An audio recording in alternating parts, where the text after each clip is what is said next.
My name is Stan Horwitz and I'm the Managing Director of HR Network. I'm also a Master OD Practitioner.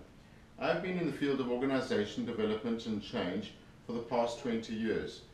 In this time, I've spent times internally as a consultant and a practitioner in organizations, as well as many of our clients in both the public and private sectors. I've fundamentally been questioning the process of organization development in recent years and the process that we follow in order to effect change. Many of the seeming methodologies and approaches don't seem to last in terms of bringing about sustainable transformation. As a result of this, I developed an approach called Transformational Storyboarding at HR Network. This is a leading edge approach and I would like to share a bit of this with you today. A few months ago, I was invited by ISODC, the International Society for Organization Development and Change, to present at their global conference in Amsterdam. This leading organization focuses on development of organizations both from a business and a human perspective. It is critical to note that this conference was attended by delegates from around the globe. I was asked subsequent to that by the ISODC, as well as the South African Board of People Practices and the South African OD Network, and numerous clients, to share with you the presentation that I gave at the conference. This presentation was extremely well received and I hope that you will benefit and enjoy it. Should you require further details and wish to contact us, we would suggest that you do so via the social networks and social media. For Facebook, contact us. For LinkedIn, if you could please follow the link. For Twitter, and for our website www.hrnetwork.co.za. In this presentation, we will cover the following. I will share with you more about transformational storyboarding, my ideas around change cycles, and what I term patterns of cycles and patterns of change, both at individual and organizational and team levels. I will also share with you some recent theoretical backing that has been developed, which we found subsequent to developing the approach, which backs up our methodology and our process. We'll also share how we discover wisdom through HR Network's alternative transformational storyboarding approach. And wisdom, we believe, is a key factor and ingredient that is missing internally in organizations, which leads to sustainability. The key challenge is to unleash that wisdom, to tap into it and to bring it into consciousness at three key levels: individual, team and organizational level. Then what we will do is we will share with you how we bring this process into a conscious process at all three of those levels within an organization. And finally, we will look at the integration of individual, team and organization through transformational storyboarding. All of us have been exposed to stories in different formats. From the early time of when we were children, to our parents telling us stories, even when we sit on a bus or public transport, or even with friends, people relate their lives, their own history through their stories.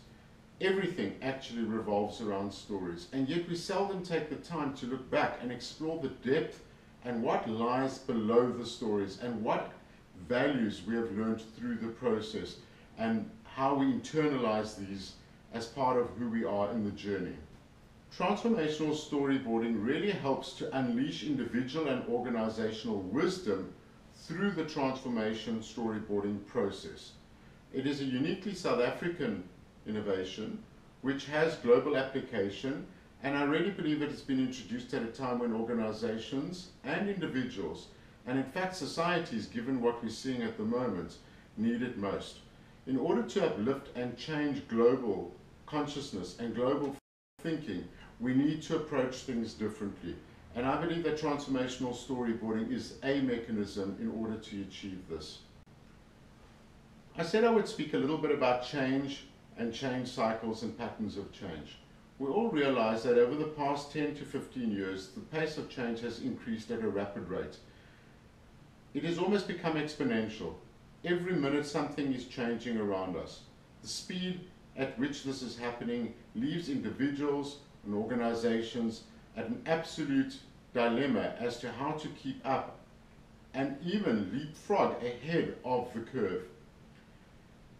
Within that, there are certain cycles that are predictable and responses that are predictable, both at individual level as well as team level and organizational level. How many times have you seen organizations, and how many times do I see clients going through the same processes year in and year out and yet expecting different results? It's mind-boggling how often the cycle of, for example, centralization and decentralization, and centralization and decentralization, and structuring and downsizing and right-sizing, and every single buzzword that we can throw at the problem seems to crop up. And yet with every change in leadership, that same pattern seems to be in place. The new leader will come in and centralize. No longer will he have done that, then he'll change his mind and decentralize and be ousted from a board, and the new executive comes in and repeats the same cycle. There's very little learning or conscious thinking about the process. At an individual level, people go through the same process. They repeat the same patterns of behavior over and over and over again, and don't manage to break their cycles and shift to create a new story and rewrite their script, so to speak. So the patterns and cycles of change should rather be converted to spirals where there's conscious learning and managing of that process in a defined, intelligent, planned manner. Why is this so important, particularly given the speed of change, is because organizations are dealing with increased levels of complexity, both internally in terms of the multiple dimensions of interrelatedness of the component parts, as well as the external environment which the organization is forced to respond to, anticipate, and in fact plan to going forward into the future. We therefore look at this and say, as a system, how does the individual, as an individual self-system, respond? How does the team as a system respond? And how does the organization, through a process of conscious learning of transformational storyboarding, transform at every level through its own processes of self-analysis and in. The narrative of storytelling has deep roots, both at a global level as well as at local levels. My late father, at a personal level, used to tell me that there are only two things that matter in life. And as a young child of 6, 7, 8, I never understood what was actually meant by this. He said there are only two things that you need to remember. Find happiness, find balance. Find happiness and find balance. And that mantra was told to me regularly as I used to go to sleep listening to certain stories. And it's incredible how one goes through life journeying the process without actually understanding the meaning of what happiness means at an individual level, what it means in terms of purpose, what it means in terms of balance, what it means in terms of finding a space for creative innovation. Equally so, and I'm sure you all have your stories, as we all do in our own personal journeys as we form this tapestry that we call our lives. But equally so, within the African tradition, societies of old had huge, deep, rich stories that were told around fires in old societies, where the values and the cultures and the systems of governance were translated and transcended from one generation to the next. These values were inculcated through the process of telling stories. The stories were rich in metaphors, were rich in content, were rich in deep embedded thinking that had cascaded processes and thinking from time to time. And yet that process is being lost because we're all on the digital age and we're on the fast track of the treadmills. We don't have time to reflect and to stop. And carefully constructed wisdoms that have been shared and passed from ancient well-established techniques over thousands and thousands of years, from biblical days if one believes in a religion, through to modern days, have all but been lost. And all of those have a deep-seated learning for individuals. Why have they been lost? Because we're caught up in a time where we don't have time. We are so busy that wisdom and learning that had been shared with passion and care and deeply embedded systems and values has been lost, and our learning has become less. With the advent of our modern fast-paced technology, our impatient, complex society dealing in complexity, this old age tradition has been forgotten. Storytelling is now seldomly applied and certainly has never been restored to its previous status. In organizational life, I wonder if it ever has had a space to really take its space where leaders are able to tell stories over time of what has been learned through the various cycles, so that patterns of behavior and patterns of mistakes, which are highly costly and reduce the return on investment, are not actually told. Where does this fit in with strategic planning and the morphing of strategic planning as it emerges? Transformational storyboarding offers a key mechanism to unlocking individual or self and organizational team wisdoms to achieve what we call lasting, systemic individual and organizational transformation. As part of their knowledge management strategies, most companies or organizations have systematically invested in state-of-the-art technological systems. We have all the different ERP systems, all the large $100 billion investments into ERP systems, and what do they actually produce? What do we really get from these state-of-the-art leading technological solutions? And I'm not saying for one second suggesting that we shouldn't have them. I'm questioning what is the real return in terms of business value, of how we shift into different paradigms and different frames of complexity of doing business in different ways. The ERP systems and systems per se purport to enable better management of data. They purport to give us better information. They say that they're going to give us better achievement of business results and integration through transformation. ERP systems, knowledge management systems, and even business intelligence systems have been proven to be insufficient in and of themselves. What does technology and our systems actually produce today? Or what do? They produce data and big data, but they don't really produce information. They produce reports, but do they produce learning? Do they produce sustained learning mechanisms, conscious learning mechanisms? Technological systems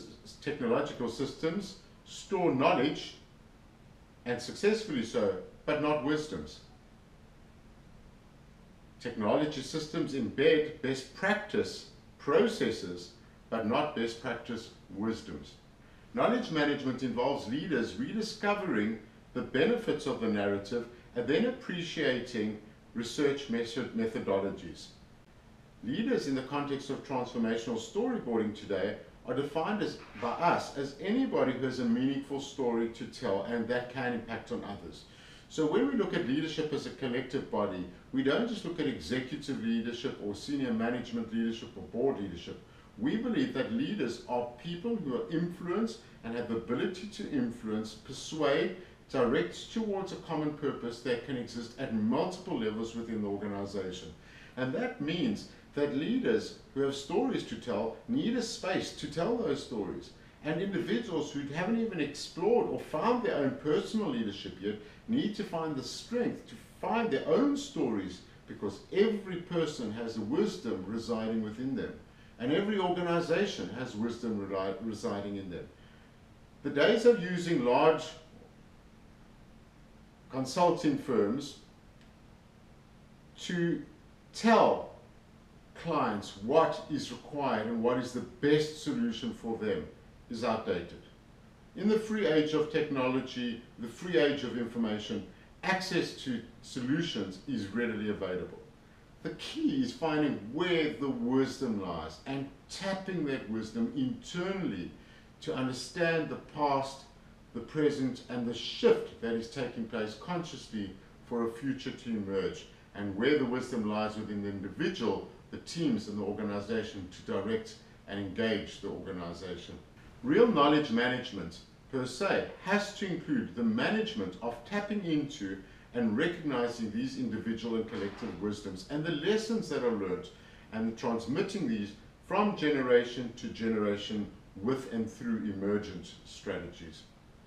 This has been hard for organizations to achieve. By and large, most have lost touch with what we call their own oral traditions. Most organizations don't know their own histories.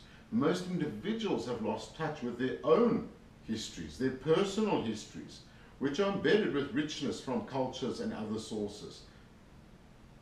And it's sad that we actually have reached this point in society that we have to take a time to reflect and actually dig deep to rediscover what is actually known inside.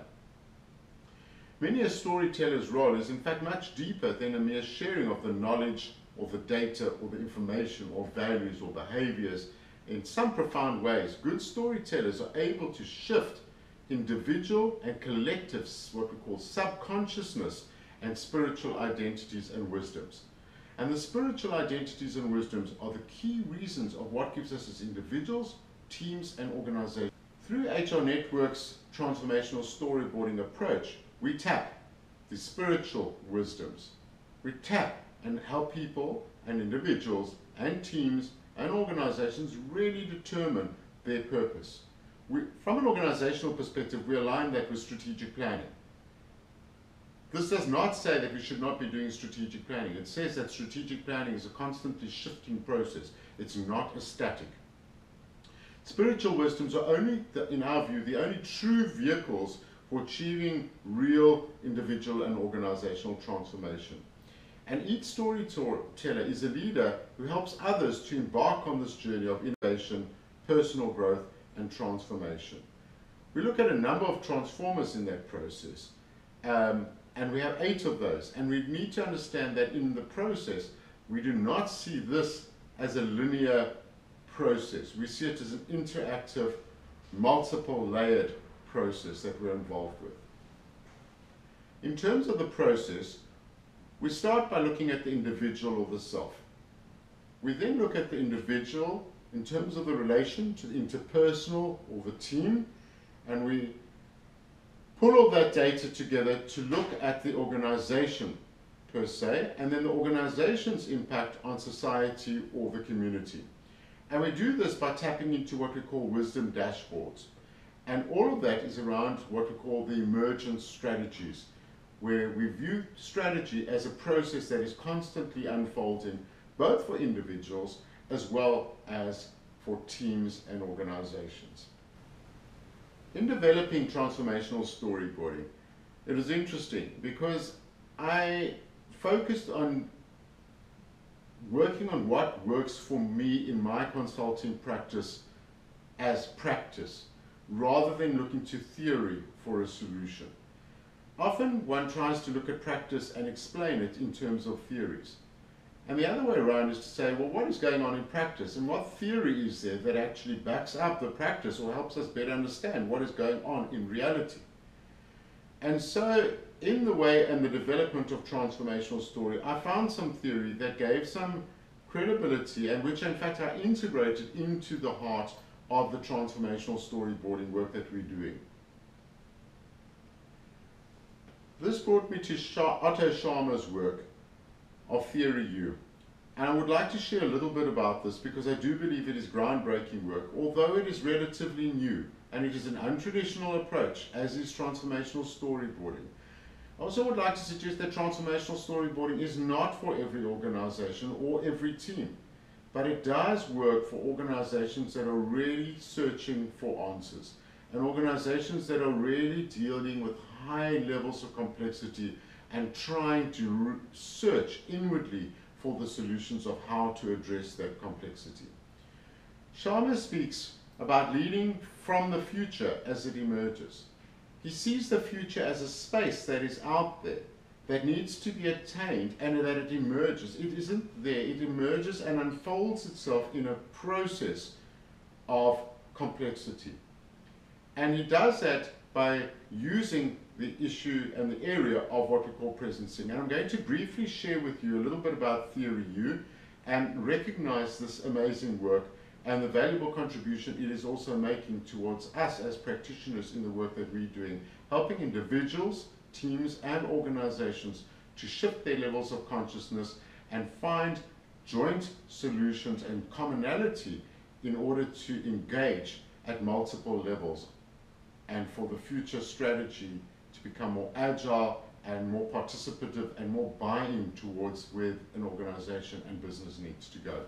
Peter Senge described Theory U, and he says as follows: the theory and methodology of the U have had a great deal to say about the nature of leadership, especially leadership in times of great turbulence and systemic change. The leadership comes from all levels, not only from the top, because significant innovation is about doing things differently, not just talking about new ideas. The leadership arises from people and groups who are capable of, and here's the key, letting go of established idea, practices, and even identities.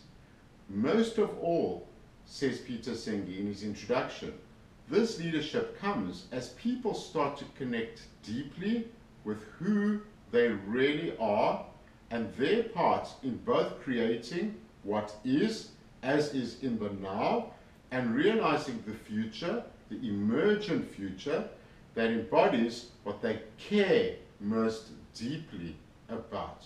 When we talk about engagement of people and alignment of organizations and its people, what are we talking about? We're talking about getting to understand what people care about, what makes them tick, who are they, what makes them unique, what makes our organization, our brand unique, what makes our product unique. And never mind that, we are not there just for short-term profits as a business. What is our purpose? To make a difference to the globe, to make a better universe and a more sustainable planet for our children and our grandchildren. And if businesses do not address that key question, I'm afraid their futures will be bleak. Senge carries on describing Theory U, and he says the theory and practice has arisen from extensive practical experience with U methodology. Woven through the following chapters of the Theory U of Sharma are stories about the reflections and the long-term change initiatives in business, healthcare, and education.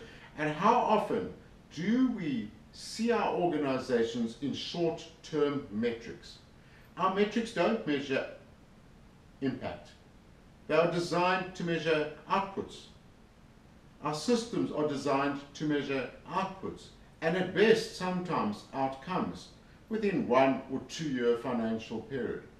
But seldom do we actually look at our organizations and our people and say, are we aligning what we care about as an organization, as our purpose, to achieving long-term sustainability in the longer term that affects our society and ensures that we sustain ourselves in terms of our ability to deal with complex environments and the changes that we face, because we are innovative, creative, and aligned about things that we actually care about.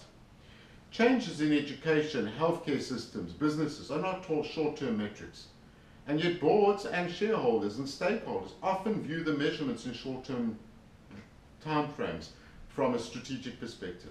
Senge also describes Theory U, and he says, while practical know-how in how to implement Theory U is still very much in its infancy, and I have to agree with this, and hence how we've linked it through transformational storyboarding, these projects demonstrate clearly that these principles can be translated into practice. And we've certainly found this. And Senge carries on and says, and that when this is done, they reveal immense capability of changing social systems, and I would add complex social systems, that previously appeared to many to be unchangeable. There are many encouraging systemic change initiatives in the world today. And I think the key word that Senge uses here is the word systemic. And not only Senge, Sharma in his book refers to the word systemic. All too often we take a plaster approach to change. We look for a quick fix towards change management. We talk about change navigation. But we don't see the individual as a system. we don't see the team as a system, and we certainly don't see the organization as an interrelated system of component parts, constantly moving, constantly shaping, constantly needing to change in order to survive. And what we know from nature is any system that fails to change fails. So what is largely missing is the way that we develop the capacity to develop our collective wisdom across diverse settings, and particularly in a situation like South Africa, where people have come from multiple different racial backgrounds, class backgrounds, economic backgrounds, social, educational backgrounds, and we weave this tapestry together to create a collective that produces so much more than what we're able to do individually. That's where innovation comes through the acceptance of the diversity that each story brings, that each individual brings to that process, through their unique experience and journey that they're traveling in their unfolding future. And these actors, these diverse organizations, really are important in terms of building and us confronting our multi-sector, multi-stakeholder challenges that our organizations, and in fact our private sector and public sector organizations are faced with today.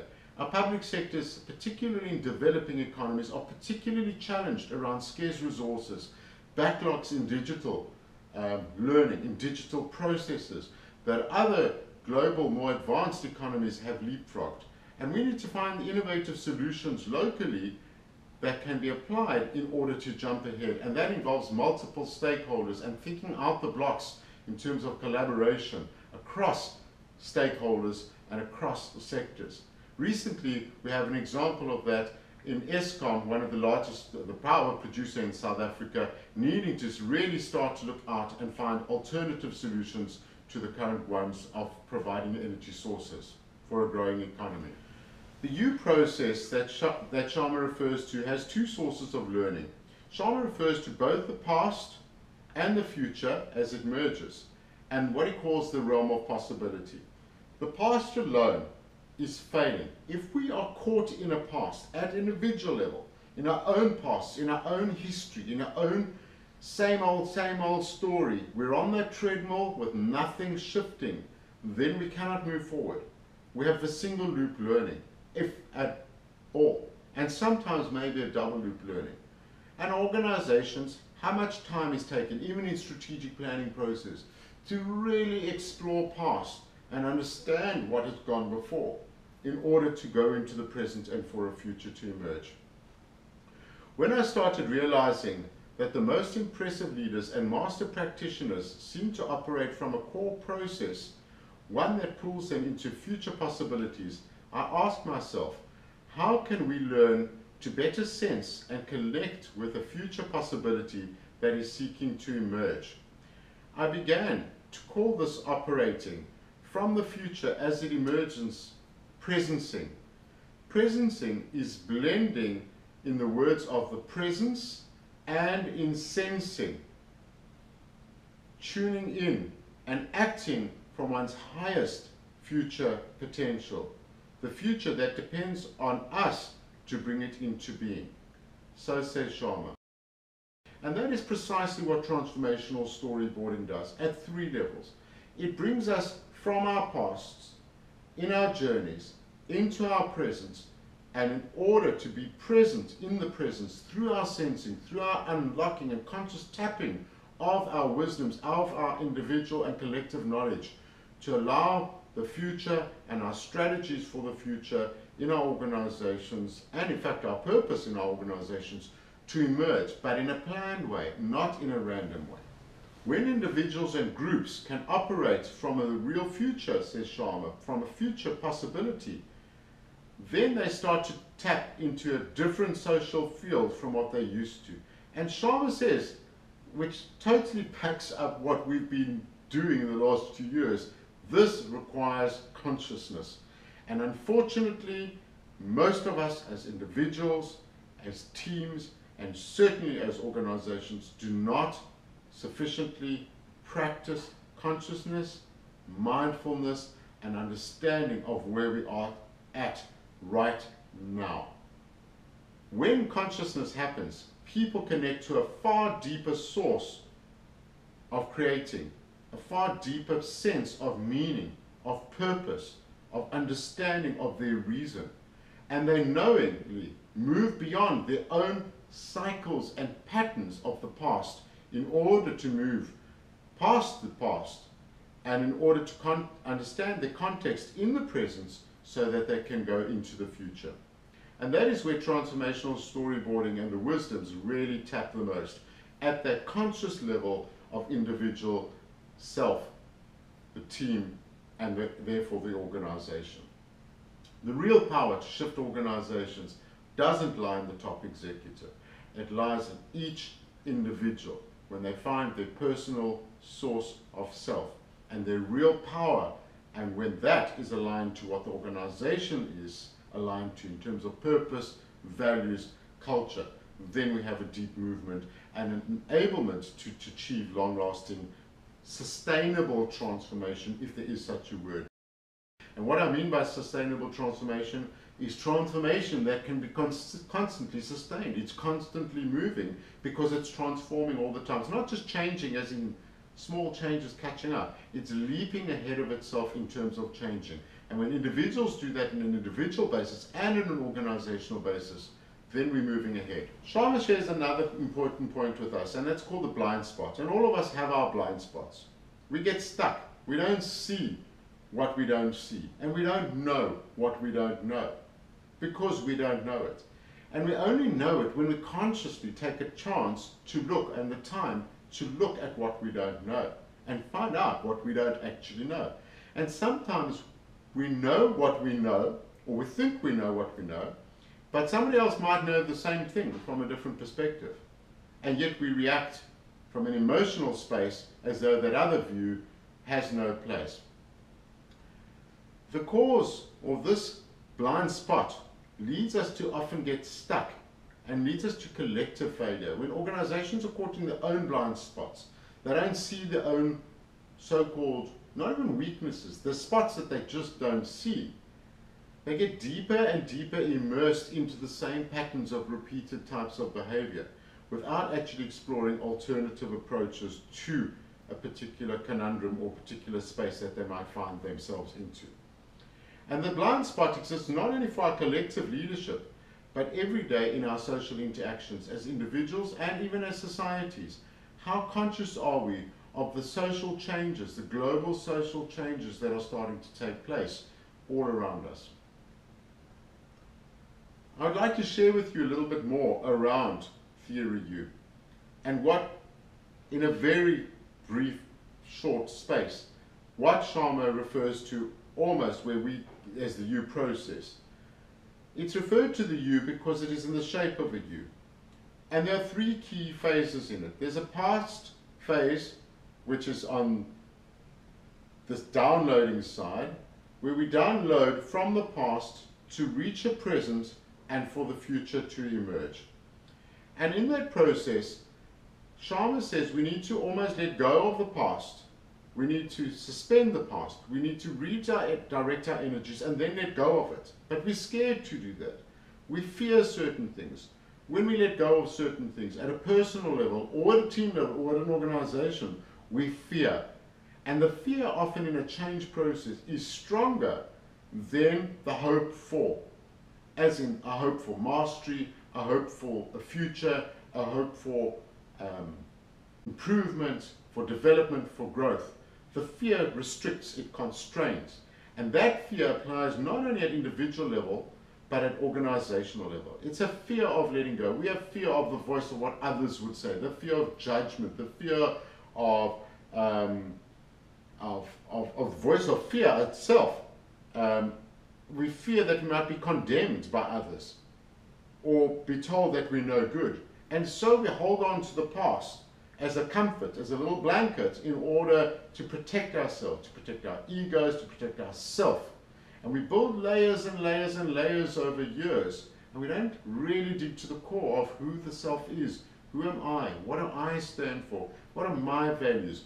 What is my story? Which are the parts that I can let go of in order to be here, right now, in a mindful, presence way that says, I am who I am and I'm happy. If I can do that successfully and mindfully and consciously, let go of that past, we're able to, from a transformational storyboarding, open our hearts, our minds, and our will in order to embrace whatever comes in at a point in time and just be present in the here and now.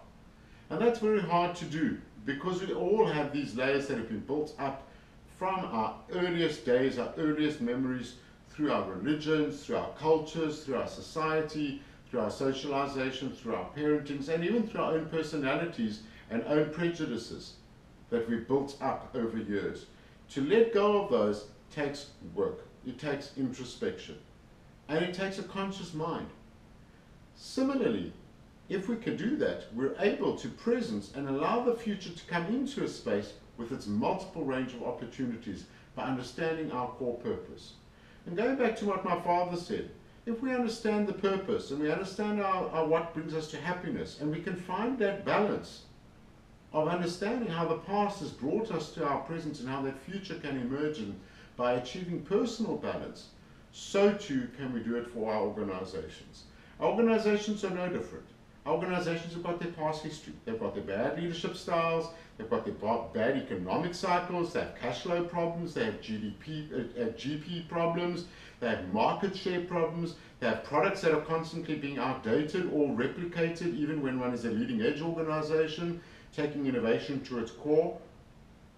And fast we have to respond, but we equally have to let go of some of those old traditions, those old ways of doing things in our organization in order to shift both our leadership and our heart of what we do in the now, so that the future strategies and our vision can unfold in a purposeful, mindful way.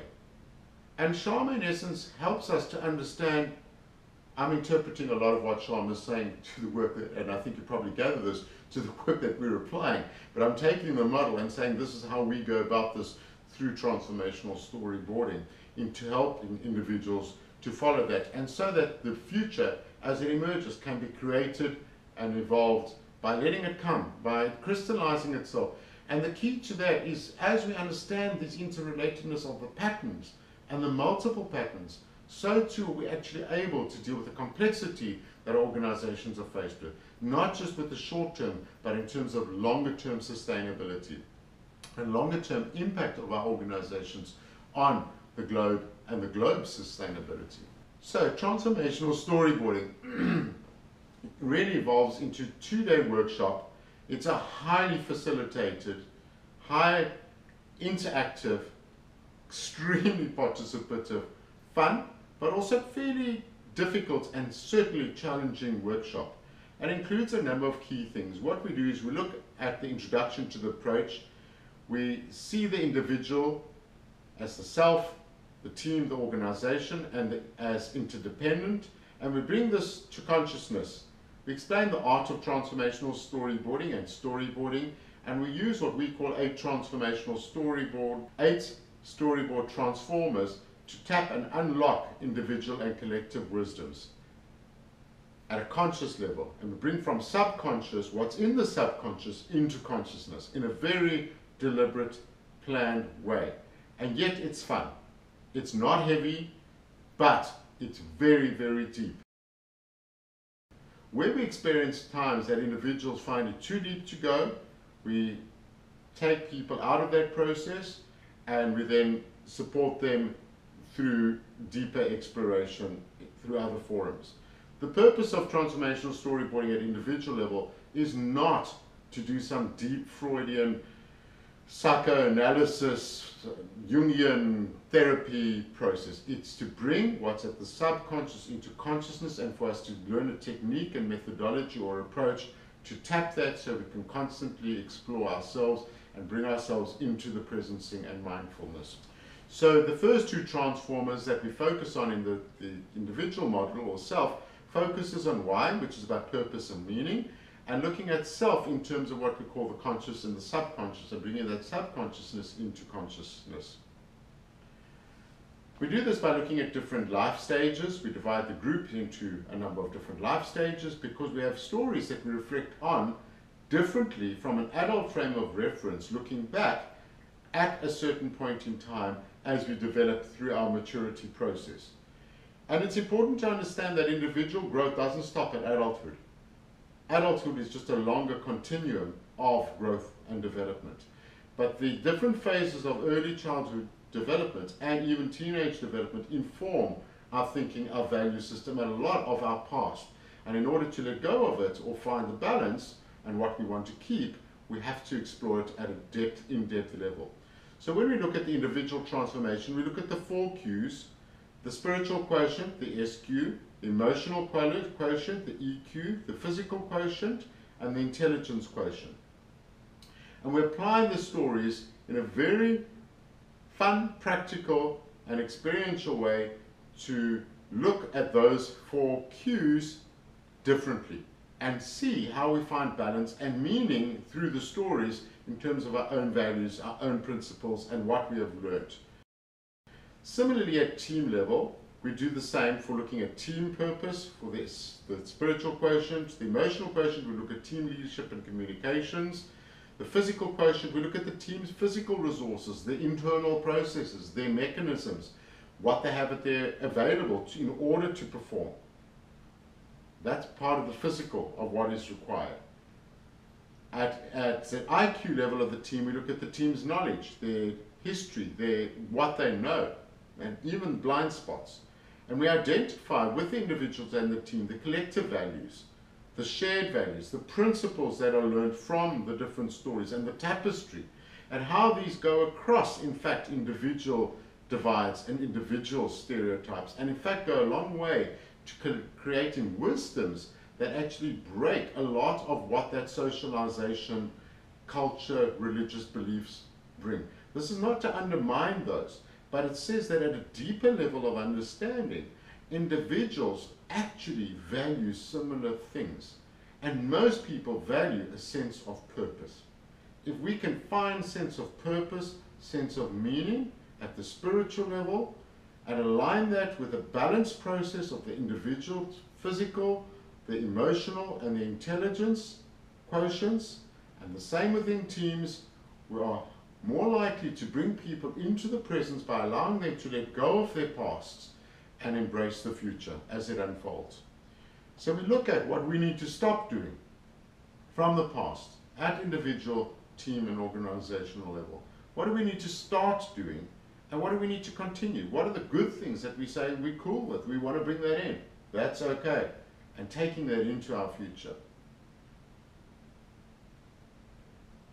With this in mind, we translate that at an organizational level, and we call upon leaders at different levels to share their stories, and we collate all the information through into the story dashboards. And we look at the organization as well, and we look at the organization from a life cycle perspective of where the organization finds itself in its development cycle. All organizations go through the maturity cycle, the innovation, creativity stage, the growth phase, and eventually into maturity. And no matter what, all organizations are always trying to find new ways to recreate, to reinvigorate, to re-energize, to rethink what they're doing and how they're doing it. Some get caught in the cycles and don't do that. And those, unfortunately, are doomed to extinction. But where organizations are really looking to look at their own levels of maturity and where they're at within that cycle for renewal, transformational storyboarding, aligning the individuals, teams, and organizations enables them to do that. And we start that process also by looking at the strategy, the business strategy. In the facilitation of the business strategy, it's not just about the metrics and the outcomes and we look at the impact, sustainable impacts. What gives the organization balance in terms of how it measures itself? How do its stakeholders see it in terms of achieving that balance, achieving sustainable results, as well as the short-term impacts? So it's not an either-or, but rather an and issue. And in that process, that emerging process, which we look at regularly in terms of the strategy, is deeply questioning the spiritual identity of the organization. In other words, what is this organization's purpose? Why is it here? Is it simply here to build a mouse? Or is it here to to build a tablet. What is it actually here to do? Yes, it's here to make money, we all know that, otherwise we wouldn't be in business. But what is the organization's purpose? To make a difference in the world. And if we can really tap that at a deep level of consciousness, and even accepting that that in itself might change as the organization as a system changes. But if we can help that organization and our clients to understand their purpose and their mission and their rationale, their reason for existence in a global context, and we can help individuals to tap their own sense of self and make them energized and engaged towards the same sense of purpose as the organization, then we have strategic alignment. And if we don't do that, we will never have a strategic alignment, because the purpose of the organization and individuals are never the same. So I had a client recently, I just wanted to spend a minute just looking at a real example I had recently at a client who will remain anonymous for obvious reasons. They have a strategic plan in place with strategic goals and metrics, and it's beautifully aligned to a national purpose around growth, national development plans about economic transformation in the sense of building jobs, of growing an economy, of building capacity, and creating an alignment between the organization and the national plan. Why is that so important? From a strategy perspective, surely you're just measuring the short-term results of the sustainability of profits? No, because if the individual at a level below or levels below sees and understands their core purpose, and their core purpose being beyond that of being a forklift driver or a machine operator, but understands that they are producing a product or they are producing something that is actually enabling a far higher purpose, a far higher rationale. It gives a far higher sense of meaning, of value, and almost what Maslow would call an achievement of self-actualization. Because you're not going to get self-actualization from being a machine operator.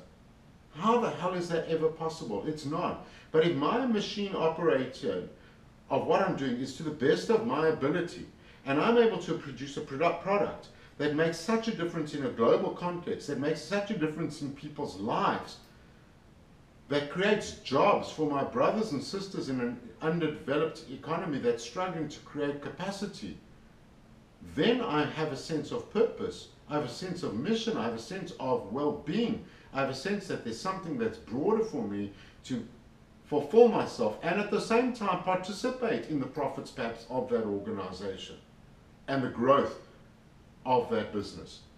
So when we're looking at strategy, individuals being involved in this constant process through their stories, through understanding their own journeys is critical. It cannot be left and isolated to, oh, just something other fad of the day. It is a key instrument to shift behaviors and to understand how those behaviors actually impact. And if they're different, to explore why they're different. Why is my purpose different from that of the organization's?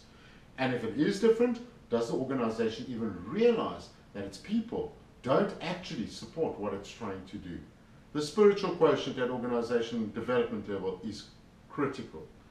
The emotional quotient at organizational level is equally important because that is determined by the culture, the climate, the communication methods, the leadership styles that are in place that make people feel that they are empowered, have a voice that leads them, leave the past behind, to move in the present and help the organization's future to emerge.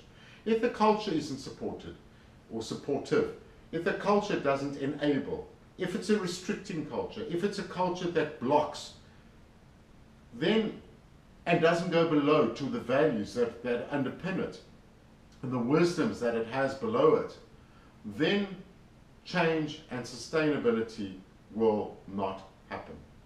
The physical quotient of an organization is fundamental in terms of the organizational structures. If it's hierarchical, we can expect hierarchical command and control type of behavior and response. If that's the kind of culture we're trying to create, well, how does that support our purpose in terms of where we're trying to go as an organization of innovation, creativity? And some organizations are quite happy in hierarchical structures and it works for them. And for those organizations, I say, great. Maybe transformational storyboarding isn't the right approach for you. We have an alternative methodology, but it's not going to take you to leading edge. It'll take you to catching up change, because complexity is too fast to catch up. So our IT systems, our other physical quotient, our knowledge management systems, our business intelligence systems are great. And please, I'm not saying for 1 second we don't need them.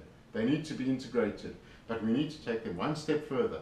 We need to understand the wisdom that we learn from and through all those systems, all those processes, all the ways we do things, all the information we get in order to shift into a different space. And our IQ, being our organizational knowledge management, human capital, etc., obviously is infinite. And it is infinite. Human potential is infinite. Human capital is not a fixed capital as in financial capital. It is exponential if it can be tapped. Ideas are exponential. They're huge. They can sustain systemic transformation. They can sustain continuous process of transformation. But without them, we can't do it. So through the process of transformational storyboarding, we identify all of these at organizational level, having done the team and the individual. And sometimes we just start at individual and a team and seldom get to always do organizational because it's an emerging process. As people get more and more used to the process, the methodology, so they become more open. And openness takes time. In the process, we ask organizational leaders, what do we need to stop doing from a strategic level? What do we need to start doing? And what do we need to continue doing? We then take all of this information and we align it in terms of the balance, the EQ, SQ, IQ, and PQ. And we say that all these Qs within the individual story tapestry and the organization's tapestry form together to align to the strategic objectives and purpose if the organization is a living, shifting system and sees itself as that. And so we have what we call the strategic emergence. Finally, we capture the workshop information, and obviously these can be numerous workshops, especially when one's dealing with large numbers of people. And we capture these into score sheets for analysis purposes, but also for strategic value purpose, and then for follow-up and follow-through as the organization involves with multiple other interventions. So what are the benefits of this approach that we're starting to see? The organization development and team-based intervention does result in a number of noted organizational benefits, and these include engagement. And I mean beyond engagement, almost beyond an alignment, because an alignment sometimes has a restrictive view of we take somebody and align them to something. But it's more than that. It's engagement at a deep-rooted level of conscious psychology, of understanding who I am, what my purpose is, and the alignment of that to organizations. And we align that and we engage towards the business outcomes, the business purpose, and the organizational strategy. Another benefit is that personal, team, and organizational transformation starts to take place. We unblock, when we unlock the deep barriers and we tap into the deep individual and collective wisdoms that are often, mostly in our experience, shared, despite what is commonly believed, how the facades can break down and restrict.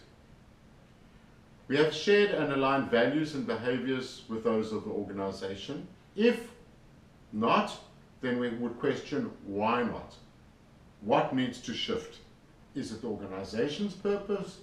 Is it what the organization is doing? Or is it people? And then what processes do we follow to tap and engage to determine a collective wisdom of where the organization will emerge to?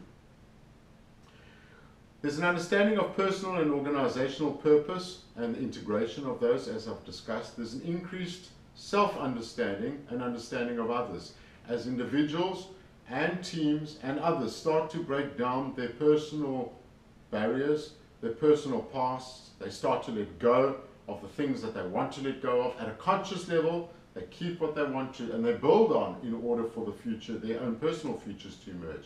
And in fact, we had a lot of people saying that it impacts on them in their personal lives in their family lives in seeking a different form of balance. As we try and balance the SQ, EQ, IQ, and PQ in all those fields so that the individual seeks and finds their own personal happiness. In the same way, as an organization balances its SQ, EQ, IQ, and PQ to find its balance and sustainability.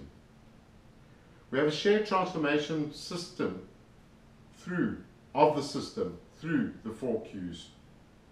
We have an integrated knowledge management system where knowledge management is really looked at a far more systemic basis than just the production of information and reports. And we have increased collaboration across previous boundaries that starts to happen as understanding starts to shift of what we're trying to do and why we're trying to do things. Why is marketing always at odds with production?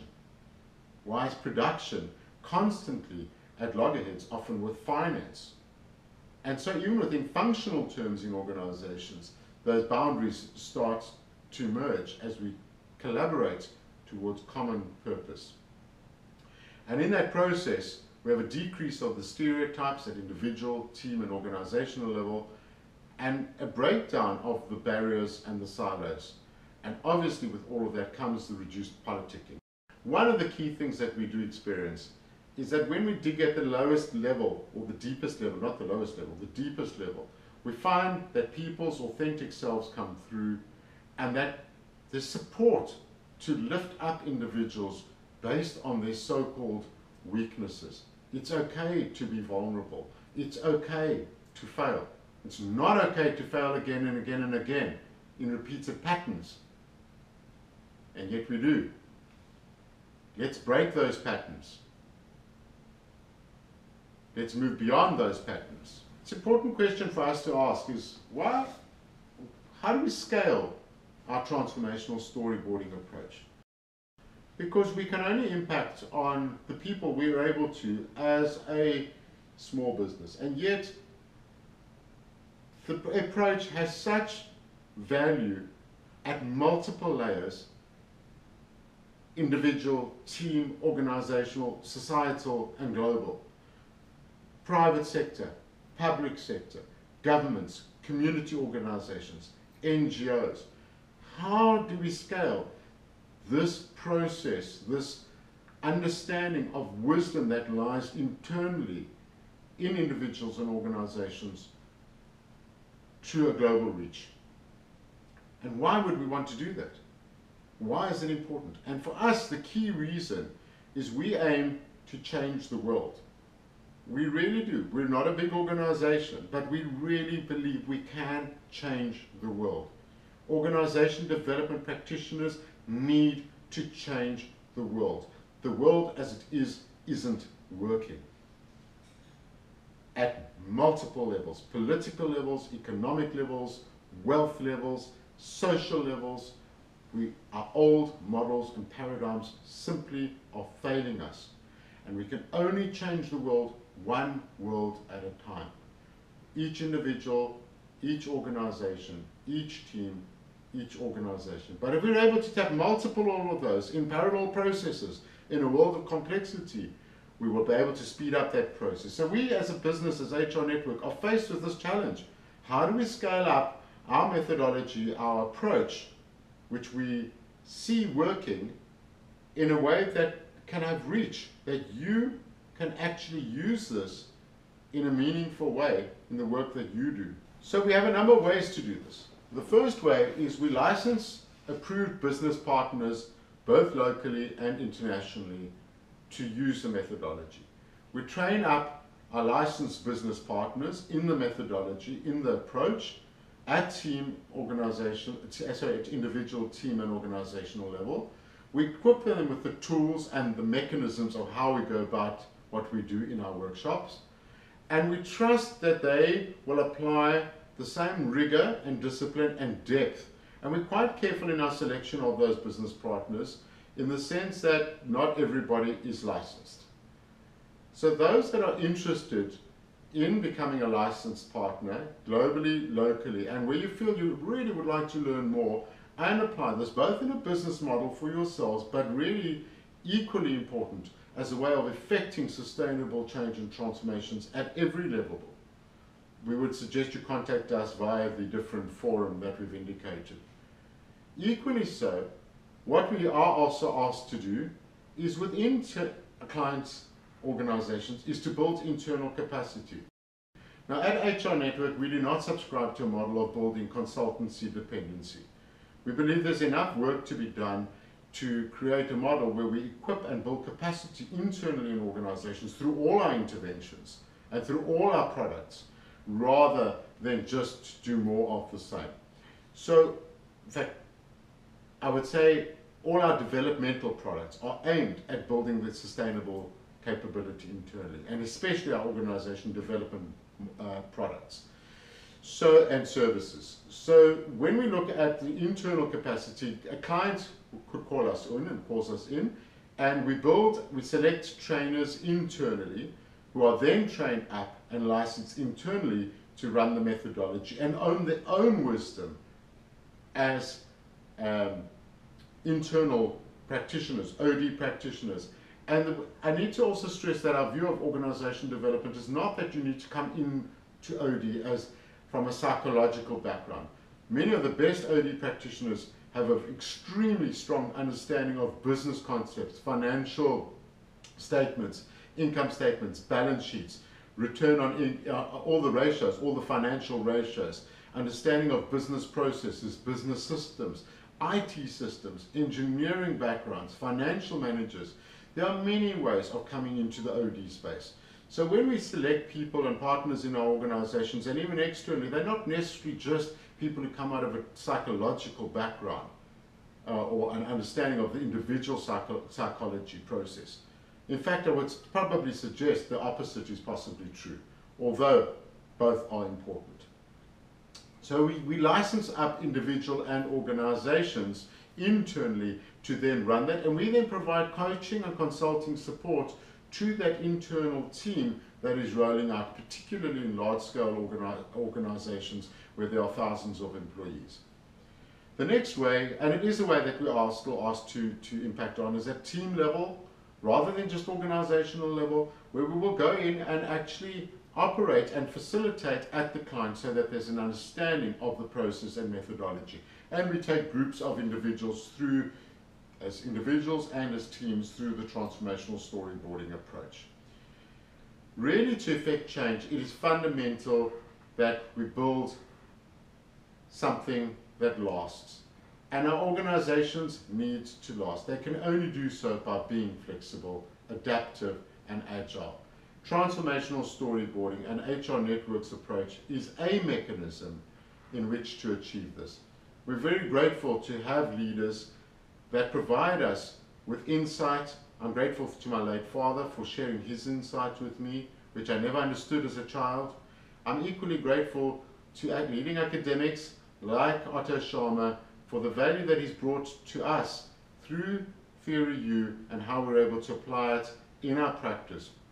We would love to support you and your organization in your transformational journey, and if we can assist you in any way, please follow us via any of our social media sites, our website www.hrnetwork.co.za, our LinkedIn profile, our Twitter profile, or alternatively our Facebook page. Please share this video on YouTube with as many people as you can, and if you do happen to like it, that's great. Thank you for listening. I know it's been a long process, but I hope that you have benefited and learned through it. Thank you.